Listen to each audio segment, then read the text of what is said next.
up and stuff and up around stuff and you name it. You can think of it because I've done it all. When I was younger. Now I don't have to, but back then I wanted to say I did it, so I did. Right. That's crazy. Yeah. Yeah, I was trying to think of the thing that. Trying to think if there's anything that I know that's like that I haven't seen tattooed. And I think the only thing is probably teeth. Oh, teeth. Yeah, that would be weird. I've seen tongues. I've seen gums. I've seen lips, ears, nose, inside the nose, all genitals. Like that's not, that wouldn't even, like, even when I learned about like tattooing and what we were doing, that wasn't even a new thing. That'd been happening forever. That's not even crazy. I mean, Right, back in the 90s, Yeah, right. everybody was hiding everything, so genitals was just a normal way to hide things. I can't think of how many penises and pussies I tattooed coming up. Especially vaginas. I mean, there was a trend in the late '90s for strippers to get their buttholes tattooed. Yeah, I that was probably the did thing. 100 of those. Yeah. But it wasn't even weird. Like they would come right in, they'd have a little something like a belt to chew on or something. They'd bring a friend to hold their hand. And Yeah, I know when I got my butt tattooed. Wait, this is Kilroy was here. No, it's crazy. Yeah, that's nuts. Yeah, I think teeth is the only thing I've ever. I don't even think that's humanly possible. I don't know, but somebody's probably tried. Right? I would have thought teeth before eyeballs. Oh my god. Yeah, funny enough, the eyeball thing. Like when I saw it, I was like, ah. I never see so many crazy things, and by that point, I was just like, wow. Hey, it wasn't even that crazy. There's a whole trend even in the '90s with amputations. So a lot of the really severe body mod guys, they'll do some pretty crazy, split tongues. I'm sure you've seen that before. You've seen that, right, hanging, Steve? suspension hanging Yes. from hooks. Yeah, there you go. So same genre of people's. The main back in the '90s, the really extreme guys, we got into amputations. So they would amputate a finger or a toe. I saw one guy did a hand. I think that's the only one ever. But A hand? Yeah, hand. That was I didn't see him do it, but he had an amputated hand. So there's people out there that'll I take. went to go shake the guy's hand afterwards, and I was like, I immediately regret this decision. Now you're not talking about people with body dysmorphia who No. feel that a certain body part doesn't belong to them. Well, that you say that though, Steve. I'll tell you. Could be, actually. You might be right. That might be the exact same effect, just in a different way. Instead of getting bigger tits or bigger butt or whatever, you feel that you need to modify yourself in such an extreme way. I don't. Well, think now you're far I think away. it's just to the point where they actually gave it a name. I mean, it could have been that way back. The guy felt like, I felt like I was born without a hand.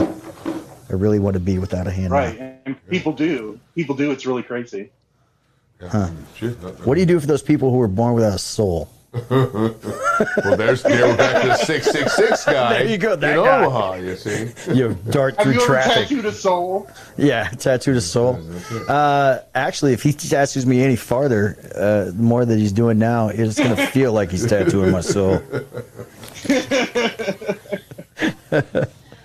I said I wanted to get a tattoo of me, on me, but just prettier. But like over my whole body. Maybe 5 pounds thinner. That's a good idea. Kind of like the Invisible Lady. Yeah, what if he starts tattooing and he realizes that, like, oh, wow.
And so,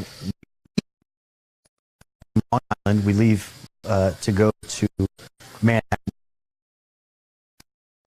We're staying. Okay.